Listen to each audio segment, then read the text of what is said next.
Marseille, je me souviens d'abord d'une finale de Coupe de France au Parc des Princes, indécise de bout en bout, jusqu'à cet éclair de génie survenu dans les dernières minutes de la prolongation. Sur une ultime chevauchée de Gentil-Gana, Alain Giresse ajuste Joseph-Antoine Bell d'une merveille de lobe, avant de soulever une coupe qui échappait aux Girondins depuis plus de 40 ans.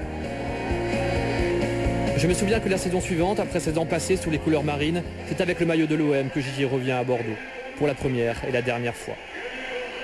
Les sourires échangés avec son ancien coéquipier René Girard ne font pas longtemps illusion. Giresse tombe dans un véritable guet-apens.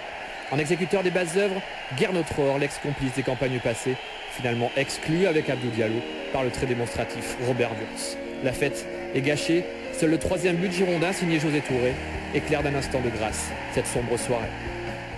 Cette saison-là, le Bordeaux de Claude Bèze est intouchable, mais l'ambitieux OM de Bernard Tapie s'affiche désormais comme son plus sérieux rival. Je me souviens d'un hélicoptère survolant le pont de Pierre et le parc Lescure et d'un générique annonciateur des grands soirs de foot sur Canal. Le 21 octobre 89, Bordeaux accueille en leader son dauphin marseillais dans une ambiance à nouveau électrique. Joseph-Antoine Bell, désormais girondin, échappe miraculeusement au carton rouge suite à ce coup de coude sur Enzo Francescoli. Heureusement, là encore, un artiste aura le dernier mot. Centre de Jean-Philippe Durand, reprise de Ferrari et but. But de Jean-Marc Ferrari, reprise de volée magnifique. Emmené par Raymond Goethals, Bordeaux s'impose à nouveau 3-0, mais en fin de saison, c'est Marseille qui sera champion.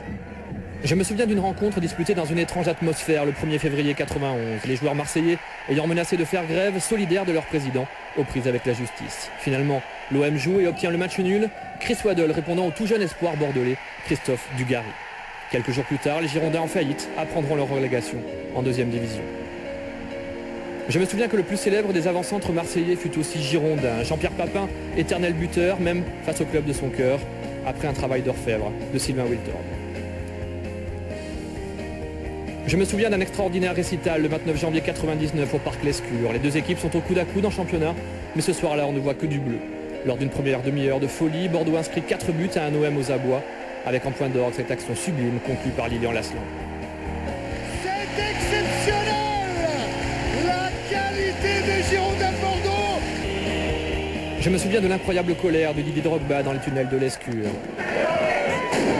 L'Ivoirien exclu suite à ce geste d'humeur sur Bruno Basto, symbole de l'impuissance marseillaise en terre girondine.